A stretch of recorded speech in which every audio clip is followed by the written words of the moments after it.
जय हिंद दोस्तों, मैं हूं हसन मेहंदी खान और आप देख रहे हैं हर पल इंडिया। इस समय हम मौजूद हैं उस घर पे जहां पर एक महिला अचानक रात में एक्सपायर हो जाती है अपने हस्बैंड से बात करते करते, और उस महिला के परिजनों के ऊपर जो है हत्या का आरोप लगता है, जिसमें महिला के पिता, भाई और रिलेटिव मिल करके उन्होंने जो है एक आदेश करवाया कि लाश को खोद करके फिर से उसका पीएम करवाया जाए। हमको संदेह है कि घर वालों ने उनकी हत्या की है।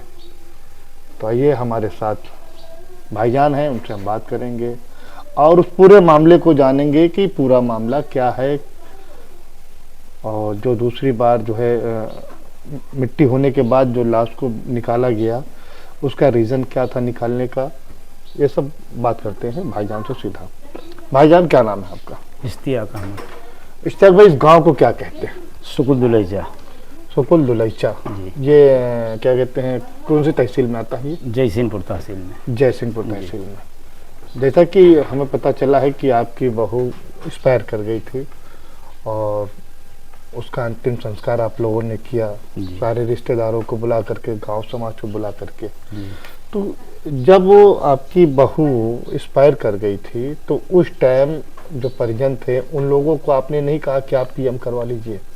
नहीं सर, उस समय उनको हम रात ही में फ़ोन कर दिए, वो आ गए। लगभग एक गाड़ी भर के उस समय आए और उनको हमने पूरा आदेश, पूरी छूट दे दिया था कि भाई आपकी बेटी है, अगर आपको कोई भी दिक्कत हो तो आप इसका पीएम करा सकते हैं, जांच करा लो, हमको कोई दिक्कत नहीं है, आपके ऊपर हमने छोड़ दिया। क्योंकि आपको जो करना मिट्टी देना वो मिट्टी दो और जांच कराना जांच करा लो, ये जांच के विषय है। तो हमने उनको आदेश दे दिया। लेकिन वो हमारे समधिन वो लोग पूरा कहें कि भैया हमारा 12 साल से ताल्लुकात है, हमारी लड़की यहाँ रह रही, हमें पता है कि आज तक हमारा कोई यहाँ से शिकवा शिकायत नहीं हुई और ये अचानक हुआ है, हम अपनी लड़की का 100 क्षतिग्रस्त नहीं कराएंगे। अच्छा, उन्होंने ये जवाब दिया। उसके बाद मिट्टी का खनने का आदेश दिया। मिट्टी खनाई गई। लगभग 10 बजे तक उनके और सारे रिश्तेदार, मामा वगैरह सब सारे अब आ गए। उन्होंने कुछ राजनीति इधर उधर करने लगे। हम तो अकेले थे, हम जीरो थे, हम तो एकदम, हमारा परिवार गया था। लेकिन उन्होंने जब इधर उधर करने लगे तो हमें खबर आई कि नहीं, ये लोग 112 नंबर बुला रहे हैं। बुला लो। उसी रात में, जिस रात में आपकी बहू एक्सपायर हुई? हाँ, उसी दिन में, जैसे रात में हुई, सुबह तक सब आ गए। तो लगभग 10 बजे दिन को वो भी आ गए, उनके मामा वगैरह सब, पूरा परिवार आ गया। तो लोग अपना कुछ सियासत इधर उधर करने लगे। तो हमने कहा भाई बुलवा लो, हमें शंका, हमें अगर आपको शंका है तो कर लीजिए। तो उन्होंने 112 नंबर डायल कराया। 112 नंबर आई। फिर इसकी माँ ने, लड़की की माँ ने और लड़की के बाप ने 112 को मना कर दिया। अच्छा।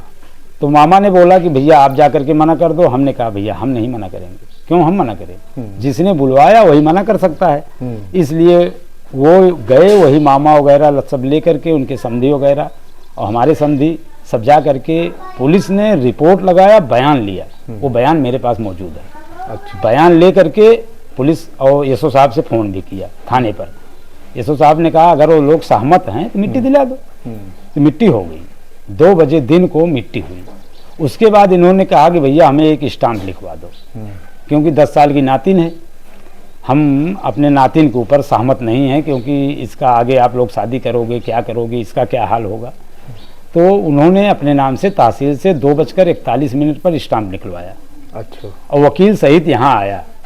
स्टाम्प लिखा गया, जिसमें सारा बयान उनका लिखा गया। उसके बाद 5 आदमी ने फोटो सहित प्रमाणित वहाँ ले जा करके तहसील में सब प्रमाणित हुई। सब सुलह समझौता से काम हो गया। नातिन भी हमारे लेके, वो लोग कहने लगे कि भैया जाने दो, 2-4-10 दिन रहेगी फिर आ जाएगी। हमने जाने दिया। नातिन की उम्र क्या होगी? नातिन लगभग 10 साल की है। क्या नाम है? नूर सबा।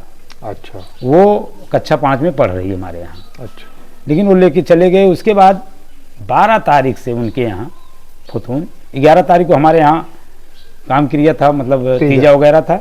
उसके बाद हमारा लड़का भी दूसरे दिन आ गया सऊदी से, और काम तीजा वगैरह करके उनके यहाँ गया। अपनी लड़की के चक्कर में, लड़की लाने के चक्कर में उनके घर भी गया। मतलब आपका बेटा अपनी ससुराल गया? ससुराल गया। गया वहाँ बहुत रोया गाया, लोग उसको बहुत बेइज्जत किए, अच्छा। लेकिन इज्जत नहीं दिए और न लड़की दिए, लड़की आने नहीं दिए। और उसके बाद आए तो अपना इधर एप्लीकेशन पे एप्लीकेशन डाल रहे हैं। हमने कहा भाई डालो, जो कुछ होगा देखा जाएगा। लगभग 27 दिन बाद इनको आदेश मिला। लाए फिर 6 तारीख को इन्होंने हमको 5 तारीख को सूचना मिली थाना अध्यक्ष द्वारा कि भैया कल सुबह रहना 6 बजे आपकी यहाँ लाश खनी जाएगी। तो उन्होंने बोला कि आदमी कर लेना। हम कहे हम आज सर आदमी नहीं करेंगे, ना हम खनेंगे। ये अगर आदेश उनको मिला है तो वो खुद अपना करें, वरना हम वहाँ जाएंगे नहीं। तो एसओ साहब ने कहा ठीक है आप रहिएगा घर पे। तो हमने कहा ठीक है आइएगा। तो 6 तारीख को वो लोग आए, उनके चाचा, उनके मामा, उनके लड़की का भाई, बाप, सब मिल करके कब्रिस्तान को खना और लाश को ले गए, पोस्टमार्टम कराए। हमको वहाँ नहीं भेजा गया क्योंकि हमको कोई यहाँ से पुलिस द्वारा भी नहीं कहा गया कि आप जाओ उसके साथ, इसलिए हम गए नहीं। अच्छा, हम पीएम में गए नहीं, हम गए इनको संदेह होगा। तो बल्कि हमारा छोटा लड़का गया था वहाँ, लेकिन वो भी चला आया। तो अपना पीएम करा के ये लेकर के लाश अपने यहाँ चला गए। जो कि आदेश में लिखा है कि जहाँ से मिट्टी हो खनी जाए वहीं ला करके दफनाई जाए। लेकिन बिना पूछे आछे मेरी लाश ले करके इन्होंने अपने यहाँ ले जा करके कहाँ दफनवा दिए कोई पता नहीं। अच्छा, मतलब पीएम होने के बाद आपकी बहू की बॉडी वो लेकर के चले गए, हमको बताए भी नहीं, और बॉडी लेकर के चले गए। आज तक हमको फ़ोन करके नहीं बताया उन्होंने। लेकिन ये लगभग 8 बजे रात को लेकर के वहाँ पीएम हाउस से गए हैं। पता ये चला कि हमारे यहाँ गाड़ी गई थी, हमको आदेश मिला था कि लाश यहीं आएगी, यहीं गाड़ा जाएगा। लेकिन वो हमको ना फ़ोन किए ना आए। वो लोग ले जा करके वहाँ गाड़ दिए। अभी तक कोई सूचना हमको नहीं। ये कब्र खाली है? खाली है कब्र। बड़ा गुनाह है, तो बहुत बड़ा बहुत गुनाह कर दिए। जो कि और आदेश उनको भी मिला होगा, वो आदेश में लिखा गया है, डीएम साहब का आदेश है कि जहाँ से कब्र से लाश निकाली जाए लाश वहीं दफनाई जाए।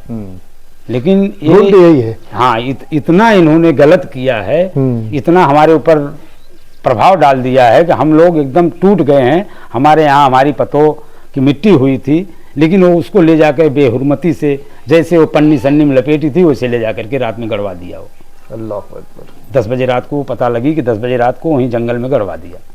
कहाँ? अपने यहाँ ले जा? अपने यहाँ ले जा करके। अच्छा हाँ।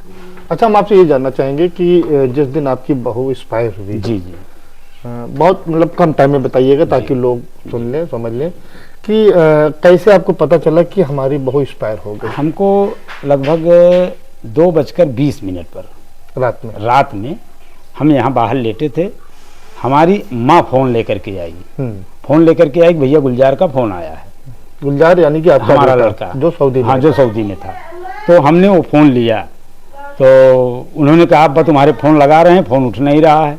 और घर में देखो उसका फ़ोन हमारे बात करते करते वो आवाज़ बंद हो गई, मोबाइल उसका उठ नहीं रहा है। अच्छा। तो तुरंत हमने घर खुलवाया, क्योंकि हमारे घर में चैनल है, चैनल के अंदर पीछे से औरतें ताला मार के रखती हैं। तो उसके बाद हमने घर खुलवाया। घर में गया तो हमारी नातिन सो रही थी और वो बगल में गिरी थी, बेड से नीचे। हाँ, जमीन नीचे बात करते करते वहीं गिर गई थी। तो हमने उठाया, हमारे यहाँ रोना पिटना चालू हुआ तो हमारी नातिन भी उठी।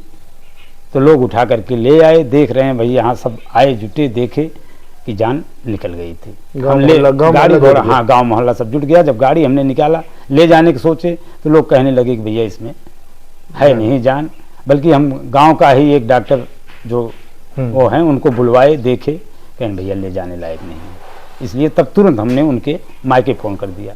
मायके वाले भी 4:30 बजे रात तक आ गए थे भोर में। अच्छा, जब आपकी बहू से और आपकी बेटे से बात होती थी, जी जी, तो आपने चेक किया था कहीं कॉल रिकॉर्डिंग? जी, कोई क्यों नहीं, क्योंकि वो उनका वो इंटरनेट द्वारा उससे, नेट से, हाँ, नेट से होता था, नेट से बात होती थी। हाँ, वो या व्हाट्सएप कॉलिंग होती थी, उस पर रिकॉर्ड नहीं होता। हाँ, बस यही होता था। बाकी वो मोबाइल पड़ी है, भाई अगर कोई निकलवाना चाहता है निकलवा सकता है।